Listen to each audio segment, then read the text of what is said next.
उत्तराखंड के लिए इस वक्त की सबसे बड़ी खबर देश के सर्वोच्च अदालत से सामने आ रही है।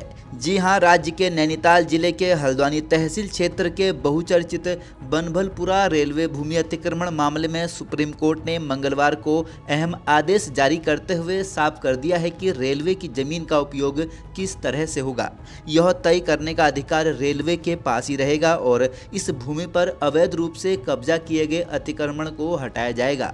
इस फैसले का असर विवादित भूमि पर रह रहे 50,000 लोगों पर पड़ेगा।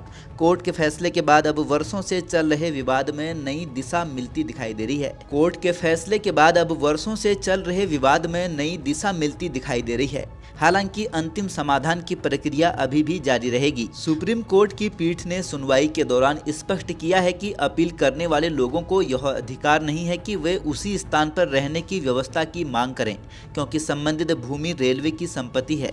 अदालत ने कहा कि विकास परियोजनाओं के लिए जमीन का उपयोग कैसे किया जाए, इसका निर्णय संबंधित विभाग करेगा। इसके साथ ही कोर्ट ने यह भी निर्देश दिया है कि जिन परिवारों पर विस्थापन का असर पड़ेगा, उनकी पहचान की जाए और पुनर्वास प्रक्रिया को व्यवस्थित ढंग से आगे बढ़ाया जाए। हालांकि अदालत ने अंतरिम राहत देते हुए कहा कि अगली सुनवाई तक रेलवे भूमि से अतिक्रमण हटाने की कोई कार्यवाही नहीं की जाएगी।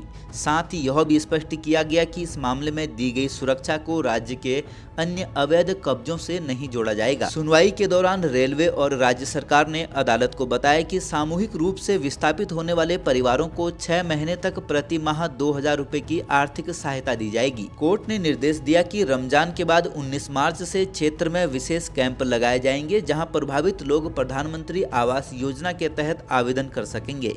इन आवेदनों की पात्रता पर अंतिम निर्णय जिला मजिस्ट्रेट स्तर पर लिया जाएगा। बनभलपुरा क्षेत्र में करीब 30 हेक्टेयर भूमि पर रेलवे द्वारा विकास और विस्तार की योजना प्रभावित है। रेलवे का कहना है कि हल्द्वानी उत्तराखंड का प्रवेश द्वार है और यहां स्टेशन विस्तार, ट्रैक सुरक्षा और अन्य परियोजनाएं लंबे समय से अतिक्रमण के कारण अटकी हुई हैं।